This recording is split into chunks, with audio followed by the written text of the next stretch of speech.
eli Tuomas Maijala tekee sitten nämä omat ratkaisut kolmospaikalla 9 Puuskamäki. Siellä lähtee haastamaan Koivisto tilannetta. Tästä lähdössä Kaitonen jatkaa, Grönholm jatkaa ja Haukka ja tuo kolmikkoa siellä Joki seuraa 108.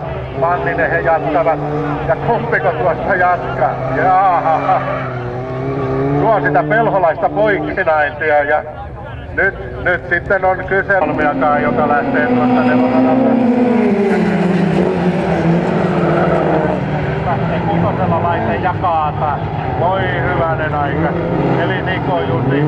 Ja nyt ollaan kattokerrossa männipuoli. Toita asiaa menee ykköseksi. Nyt lähtee Kutosella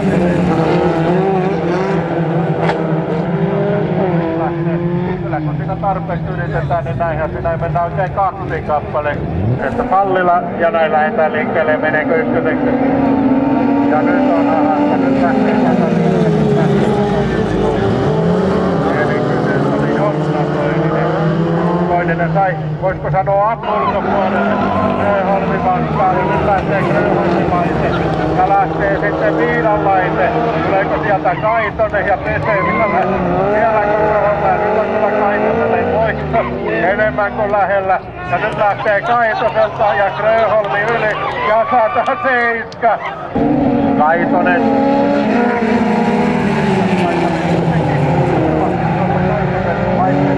Mikä siellä oli, mutta lähti hakemaan tuolta oikeeta puolta. Siellä pyörähtää.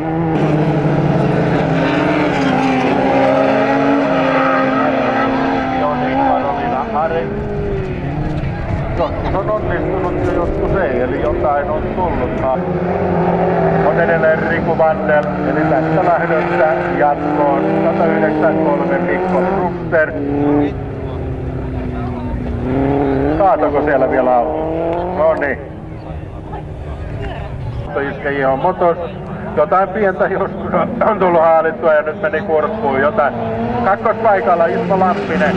Sieltä pientä rakoutuna seuraava pari. Jo tuossa nelospaikalla pystyykö sitten pitämään jaahas. Tuohon en sano kyllä mitään. 24 Pykäläinen jatkaa. Ja tuo sitten se paikka, mihin on ennenkin ollut hieman hankalampaa, eli se oli viivalle. Ja Marttanin on käynyt. Oho, ja kuka se on? Ja nyt on jälleen tasaisin. Ja nyt on tosi tasaista männekä.